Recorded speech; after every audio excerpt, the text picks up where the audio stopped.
Everyone, here we are at lesson 13. I'm glad you're hanging in there, doing something that makes no sense to you.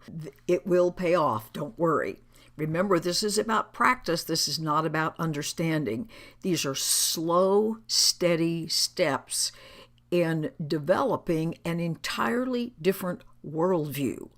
The Course says everything you now believe is untrue, it's upside down and backwards, it's 180% off, etc., to make its point. So you don't just change your mind 180 degrees about everything with the snap of a finger. Bill Thetford, one of the two scribes of the Course, when recognizing this, said, I don't know how I can possibly change my mind about everything. That seems impossible.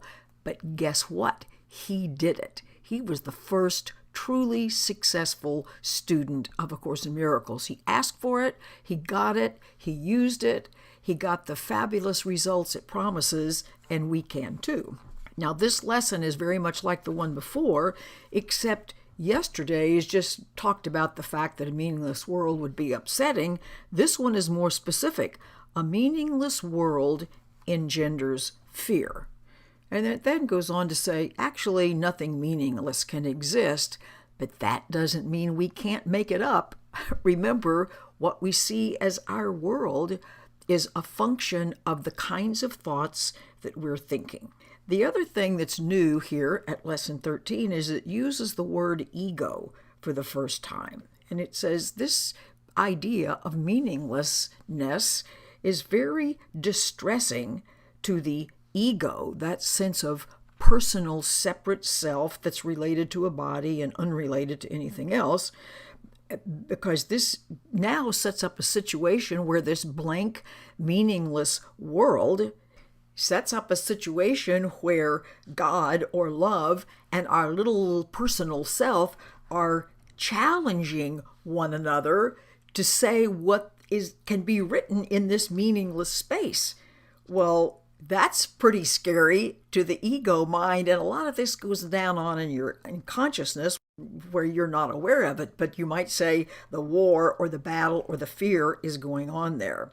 So if you're fearful, it says you can be sure that the ego mind has been responsible for attributing the attributes to the world, endowing the world with the attributes that it has. So the exercises for today, as with all the preceding ones, are to just be done a minute or two, 3 or 4 times a day. It understands how unsettling this is to be told things with great authority that are absolutely opposite from everything that you ever believed before. So be gentle with yourself if you find all this alarming.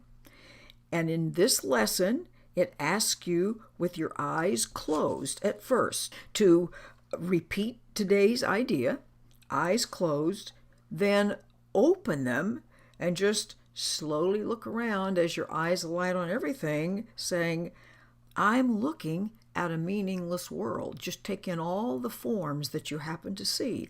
I'm looking at a meaningless world.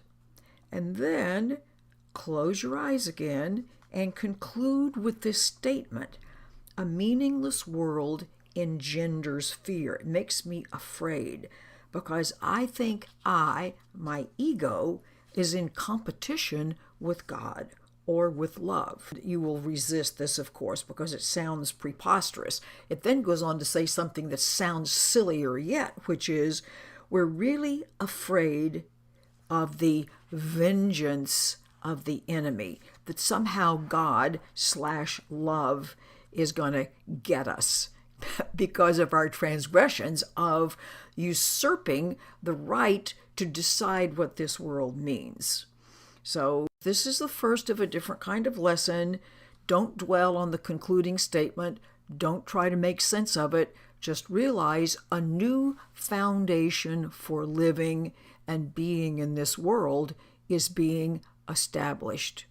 Do please trust the process. Just do what it says for those few minutes a day. There is an erosion process going on. This is big time stuff. Have a wonderful day. Bye.